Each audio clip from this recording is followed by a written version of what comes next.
বিবেকের সাথে যুদ্ধ। কবি ওবায়দুল হক।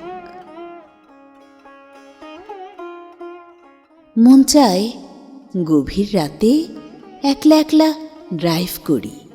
রাতের আঁধারে যখন শুধুই গাড়ির হেডলাইটের আলোয় দেখব নীরব রাস্তা, প্রান্ত মানুষগুলো যখন ক্লান্ত মনে ঘুমিয়ে পড়ে, তখন তাদের কথাই বেশি রচন করতে ইচ্ছে করে।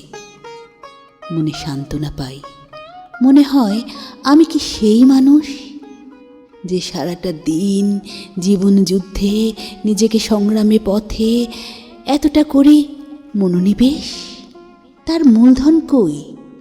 কোথায় রইল আমার মনের খোড়া? আমি কারোর কি এক পশলা বৃষ্টির মতো চাতক পাখি, নাকি নিজেই নিজের ইচ্ছের আঁখি?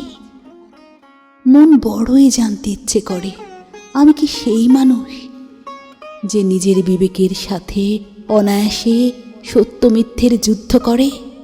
কতটা পেলাম মনের সান্ত্বনা। আমি কি সেই মানুষ যে অকারণে আঘাত পাবার পরেও তাকে ক্ষমা করতে জানে, তারই কষ্টের দিনে আবারও তাকে বিলিয়ে দেয়? দিন শেষে নিশির রাত্রিতে একাকীর কোনো উত্তর আমি পাইনি। আসলেই আমি কি সেই মানুষ যারা বা যাদের তরে বিলিয়ে দেবার পরেও তারা আমার সরলতার উপহাস করে জেনেও তাদের তরে লড়তে ইচ্ছে করে? মন বলে জানি না এ প্রশ্নের উত্তর কত, বা কোনো হিমাদ্রির উত্তাল তরঙ্গের সুর। দিন শেষে আমি শূন্য হাতের পাত্র লয়ে আগামী দিনের বাজনা বয়ে চলি অবিরত। আমি হলাম আমি নাই কোনো ডানে বায়ের সঞ্চয়। এটাই আমার পরিচয়।